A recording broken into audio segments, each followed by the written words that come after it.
नगर में विस्मिता से श्रुत ज्ञान प्रदर्शनी 5 में बीजल जी हमारे एग्जीबिशन को देखने के लिए आए हैं। तो बीजल जी, आपने जो पूरा एग्जीबिशन देखा, तो सबसे पहले तो आपका पहला अनुभव कैसा रहा? सही बोलूँ ना, जैन होने के बावजूद हम इस टाइम पे महाराज माता जी का प्रवचन बहुत कम सुनते हैं। अब की बार हमें मौका मिला था कि हमने माता जी का प्रवचन सुना था।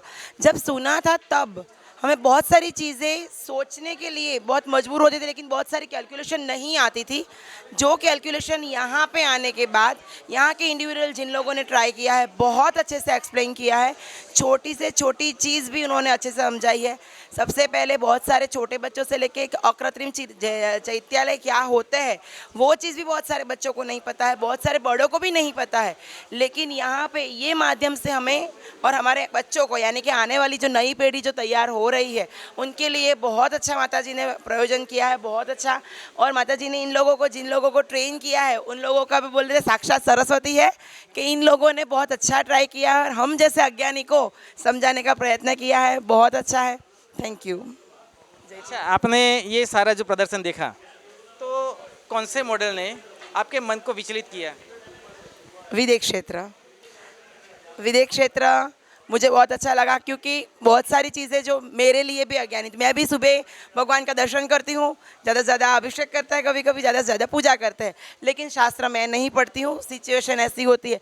लेकिन यहाँ पे आने के बाद बहुत सारी चीज़ें जो इनडायरेक्टली आती थी, पढ़ी नहीं है, लेकिन विदेश क्षेत्र में कहीं कहीं पूजा पाठ में कहीं आती थी, तो वहाँ पर थोड़ी बहुत जो मैं जिस चीज़ से अज्ञान थी वो यहाँ पर आके मुझे ज्ञान मिला है। बहुत अच्छा ट्राई था। एक चीज़ वहाँ पे वो जम्बू वृक्ष, उसके बारे में भी मुझे नहीं पता था, वो भी मैंने यहाँ पे आके जाना है। और मेरे जैसे तो बहुत सारे होंगे, मैंने बोलते हैं ना, कन्फेस किया है कि मुझे नहीं पता था। ऐसे बहुत सारे लोग होंगे कि माता जी का, मैं तो यूँ बोलती हूँ कि ये दिन थोड़े एक्सटेंड करने चाहिए। बहुत सारे अज्ञानी हैं हमारे जैसे कि जिन लोगों को ये मौका मिले, और ऐसी चीज़ बार बार हिम्मतनगर में पॉसिबल नहीं होगी। इन लोगों ने बहुत सारा टाइम दिया है, तो आगे एक्सटेंड हो और सब देखे और ये अपना अनुभव बढ़ाए। Thank you. आपको लगता है कि माताजी का जो ये प्रयास है, तो इससे बच्चों की या जो आने वाले हैं उनकी जिज्ञासा बढ़ेगी?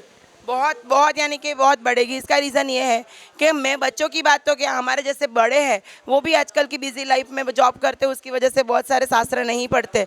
और बच्चे तो बिल्कुल अज्ञानी हैं, क्योंकि पेरेंट्स में नहीं होगा तो बच्चों में तो आने वाला नहीं। लेकिन ऐसे मॉडल देखने के, क्योंकि जैसे कि अभी हम पढ़ाई में भी ऐसा होता है कि जब कोई भी चीज़ डिस्प्ले में होती है तो हम ज़्यादा समझ पाते हैं, तो सेम एज इसमें भी ऐसा ही है कि जो बच्चों को ज्ञान देना है तो हम किताबी ज्ञान देंगे, ओरली देंगे तो वो नहीं समझ पाएंगे। लेकिन ये यहाँ पे हम ऐसे ये उनको ऐसे डिस्प्ले के द्वारा समझाएंगे तो बहुत अच्छे से समझ पाएंगे, उससे उनकी क्यूरियोसिटी बढ़ेगी। शायद इस माध्यम से वो आगे पढ़ना शुरू करें। इससे यहाँ से देख के जाएंगे और फिर इनको ऐसा लगेगा कि नहीं, हमें कुछ आगे पढ़ना है, कि सही में विदेश क्षेत्र में और क्या है, डिटेल और क्या है। तो वो अपनी क्यूरियोसिटी बढ़ाने के लिए शास्त्र का पढ़ाई करेंगे, साधु साध्वी जी के पास जाएंगे, पढ़ेंगे, कुछ ज्ञान प्राप्त करने की कोशिश करेंगे। बीजल जी, आपने बहुत अच्छा शेयरिंग किया हमारे दर्शकों से। आप यहाँ पे पधारे, खूब खूब धन्यवाद आपका। जय जिनेंद्र।